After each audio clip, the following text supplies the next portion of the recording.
Le truc de Napoléon de Henri Vincenot, paru dans Nouvelles Ironiques. L'empereur, après la bataille, se fit conduire à l'endroit où bivouaquait le 32e hussards. Son carrosse n'avançait que péniblement, car nombreux étaient les corps français et ennemis qui jonchaient le terrain et les chevaux, avec leurs frayeurs ridicules, des cadavres humains, renaclés à chaque pas. En outre, les roues étaient souvent bloquées par ces corps rigides, couverts de houppelande, de sorte que l'empereur se mit à jurer et à exhorter le cocher. « Mon empereur, ce sont les morts !» dit celui-ci avec son accent beauceron. « Les morts ?» répondit l'empereur. « Se laisse-t-on arrêter par les morts ?» Le carrosse continua à avancer péniblement et arriva non sans peine au bivouac. C'était au sommet d'une colline absolument stratégique, coiffée d'un petit bois conventionnel, que le Créateur avait placé là, dans son savoir immense, pour abriter les glorieux débris de l'escadron et en voiler la présence à l'ennemi. De là, on avait à ses pieds la plaine ou les villages qui finissaient de se consumer, jetaient des lueurs du plus bel effet. Une bande de corbeaux allait de charnier en charnier afin de se repaître de sang et de charogne. Plus près, les hussards bivouaquaient. Ils s'étaient installés sous la fine pluie qui tombait, dans des endroits bien abrités du vent, et, assis autour de leur feu, commençaient à somnoler. Le 32e hussard était composé de Béarnais et de Bigourdans, dont la réputation de cavaliers n'est plus à faire. Ils avaient combattu à l'aile droite de l'armée. Ils s'étaient portés successivement à l'orée d'un petit bois, s'étaient ensuite défilés par un ravin sinueux où une escouade autrichienne qui les gênait avait été promptement décousue, puis à pied, menant leurs chevaux par la bride, les hussards s'étaient rapprochés d'un moulin où une quantité considérable d'hommes était massée. Là, ils avaient attendu les ordres.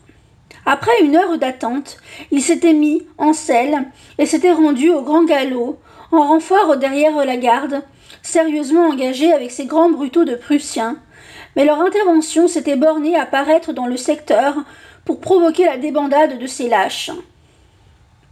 Fort heureusement, il s'était trouvé qu'une ferme avait été épargnée par le feu, après avoir échappé à la destruction. Les hussards avaient pénétré dans la cour et parcouru l'ensemble de l'établissement. Une fille de ferme avait été trouvée dans un des greniers et elle était si belle et si bien tournée que les hussards avaient pris le temps de lui rendre leur hommage en disant l'un après l'autre « ça vaut mieux que la vieille d'hier soir ». Puis, ils avaient terrorisé le fermier et sa famille et avaient refait leurs provisions de poche en vidant le saloir et les armoires familiales. Au moment de sortir de la cour, certains prétendirent avoir entendu un coup de feu qui aurait été tiré de l'intérieur de la maison. Ils y étaient rentrés, furieux, justement courroucés de cette inconvenance, et avaient décapité le fermier d'un revers de sabre. Certains s'étaient égarés à ce moment et avaient passé leur temps ensuite à retrouver le gros de la troupe. Enfin, sur le soir, on leur avait donné l'occasion de débotter les lances et de courir en une charge magistrale aux trousses d'une foule compris pour des militaires à la faveur de l'obscurité, mais qui n'étaient en définitive que des émigrés hommes et femmes, fuyant la guerre.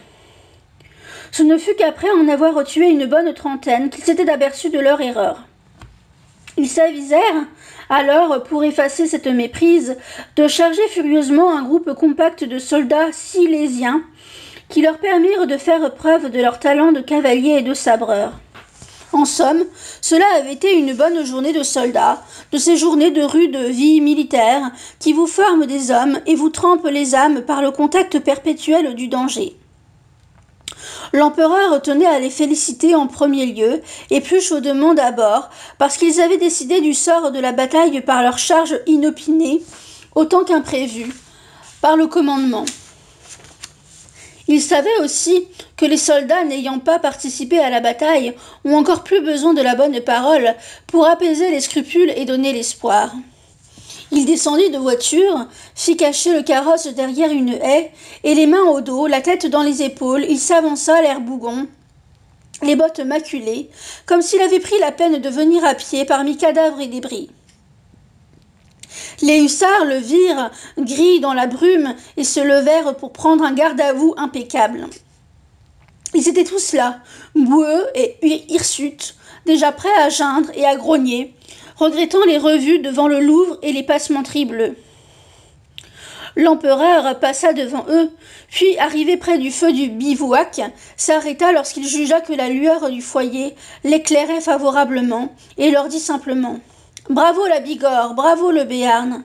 Si la France ne possédait que des Bigorres, que des Béarns, je la ferais grande comme le monde. » Ils sentirent qu'il disait vrai, et crièrent « Vive l'empereur !» Puis, refusant toute escorte, l'empereur se rendit à son carrosse et continua son travail le plus fécond de la journée.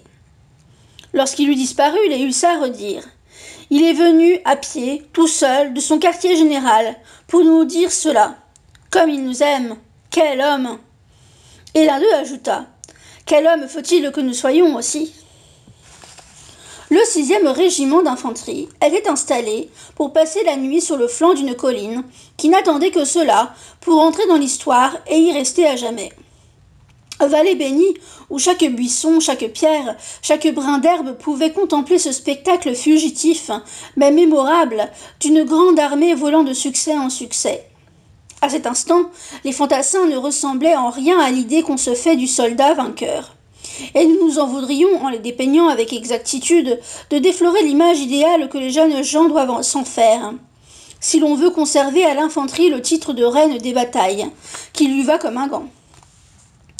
Qu'il nous soit simplement permis de dire que le régiment avait eu pendant la journée une conduite remarquable, parcourant plus de 60 kilomètres sous une pluie battante, prenant contact avec l'ennemi à 10 heures du matin, et ne lui laissant de répit qu'à 3 heures de l'après-midi, heure à laquelle, ayant réussi à prendre un village, ils en avaient violé toutes les femmes, après en avoir pillé tous les celliers.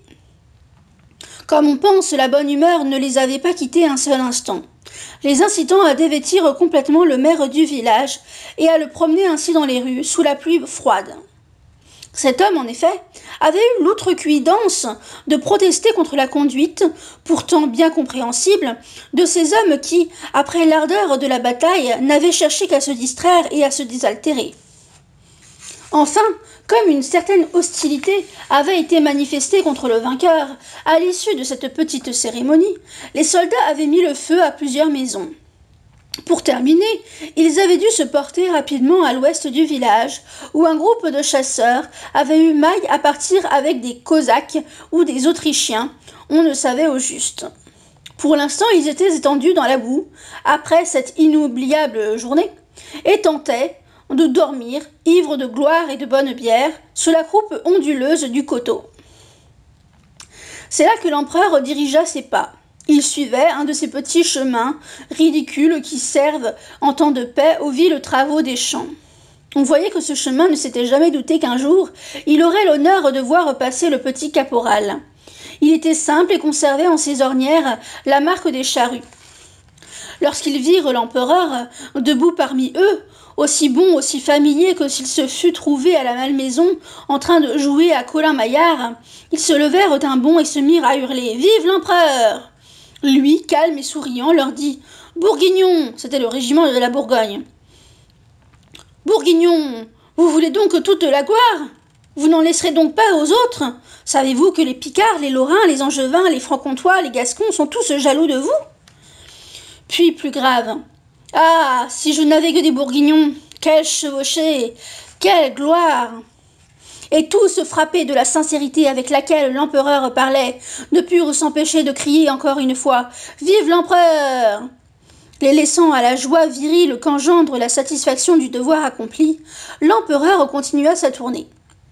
Il tenait à rendre visite maintenant à plusieurs régiments d'infanterie particulièrement éprouvés, mais chemin faisant, il passa près des artilleurs de Picardie qui avaient tenu les positions depuis le matin sans avoir une seule occasion de faire le coup de feu.